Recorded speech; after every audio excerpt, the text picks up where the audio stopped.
the blinking hell is Martini? James Bond has his shaken, not stirred. But what is it? The first thing to clarify here is Martini is a brand with a very recognizable logo, whilst the liquor they sell in these bottles is vermouth.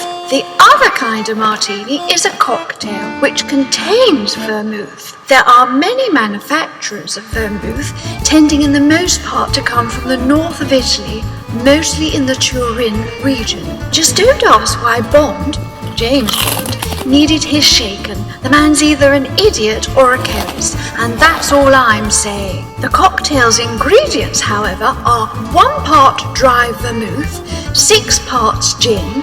Pour all these liquors into a mixing glass or cocktail shaker with tons of ice. Stir well, no shaking. Strain into a chilled martini cocktail glass, garnished with lemon peel or an olive. You can also have a vodka martini. Just substitute vodka for gin, then same. So what's vermouth? Well, this is an aromatic, that's fragrant smelling, fortified wine flavoured with various botanicals such as roots, barks, flowers, seeds, herbs and spices. Anything you've got knocking about by the looks of it. The modern versions on sale today, which are quite shite tasting, only kidding, were first produced in the mid to late 18th century in the all-important Turin area. There are French versions. A famous brand is Noirly Product, which to my knowledge always causes a snigger. Essentially, there are 2 types of vermouth, sweet and dry. However, with the intense competition, manufacturers responded to this with any number of variations, including extra dry white, Bianco, a sweet wine, Ambra or Rosso, a red version, and never far behind is the rosé. Due to the origins of the martini cocktail being shrouded in the mists of time, some speculate that the brand Martini was possibly one of the originals, but nobody knows. Traditionally, white vermouth was used for medicinal purposes, and they are all still sticking to that little story. Nevertheless, its true claim to fame was as an aperitif in the 18th century. Fashionable cafes in Turin served it to its guests around the clock, after which everyone was just rocking, and who wouldn't? Towards the end of the 19th century, bartenders popularized its use as a key ingredient in many classic cocktails, which have survived today, unlike the bartenders. The martini ingredients, as listed earlier, the Manhattan, the Rob Roy, and the Negroni. Vermouth can also be used in cooking to good effect as an alternative to white wine when all you have is that old bottle of martini shoved in the back of the cupboard. Today, the Martini brand is by all accounts a top-selling international make of vermouth, and this is backed up by a survey in 2006 stating Martini is the world's 4th most powerful spirit brand. Not quite sure what that means. Either it knocks you off your feet, or because it is a powerful, strong brand. Either way, that's some accolade, don't you think? The company Martini Rossi was founded in the 19th century when 3 men came to dominate the organization: the businessman Alessandro Martini, winemaker Luigi Rossi, and the accountant Signor Sola. In 1863, the name of the company was Martini, Sola and Chia. This was also the year that the company launched their Rosso Vermouth, for which they are best known. By 1979, the Solar family had sold out, and the company became known as Martini and Rossi.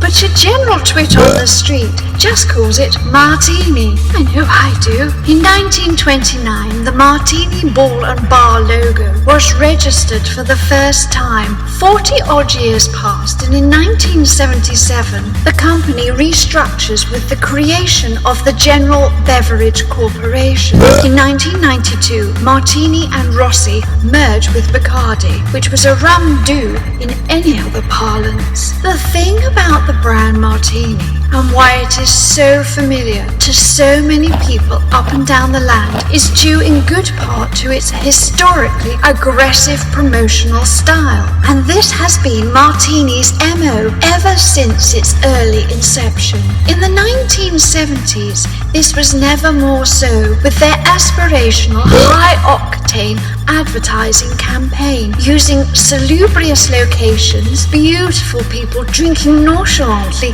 this vermouth in the bucket loads, in very fashionably styled logoed glasses.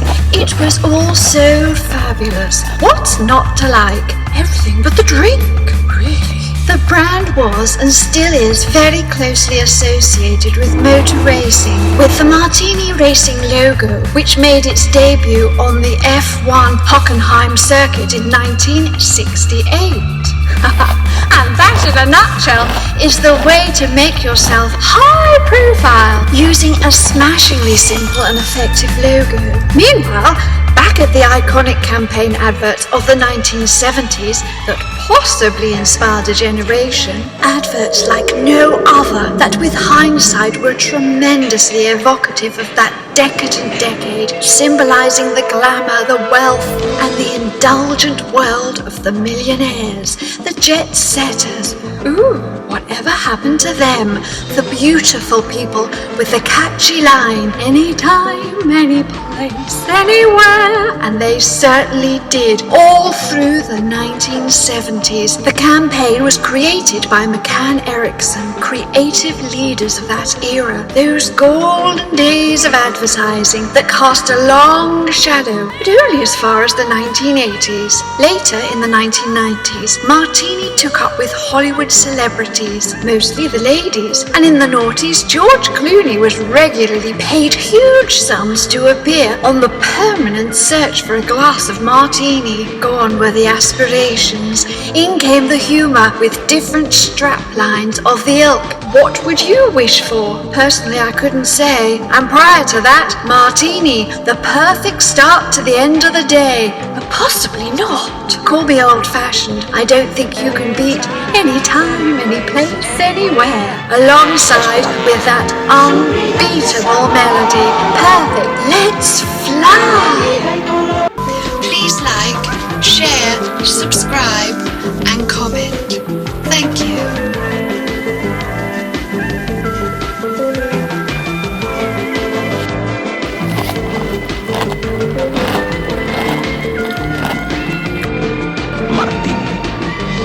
Es esa agradable sensación que te está esperando. Ooh, it sounds quite orgasmic in Italian. Ooh!